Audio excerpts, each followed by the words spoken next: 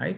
So when an estimate for an unknown value of for a population parameter expressed by the range of values within which the true value of population parameter is believed to lie.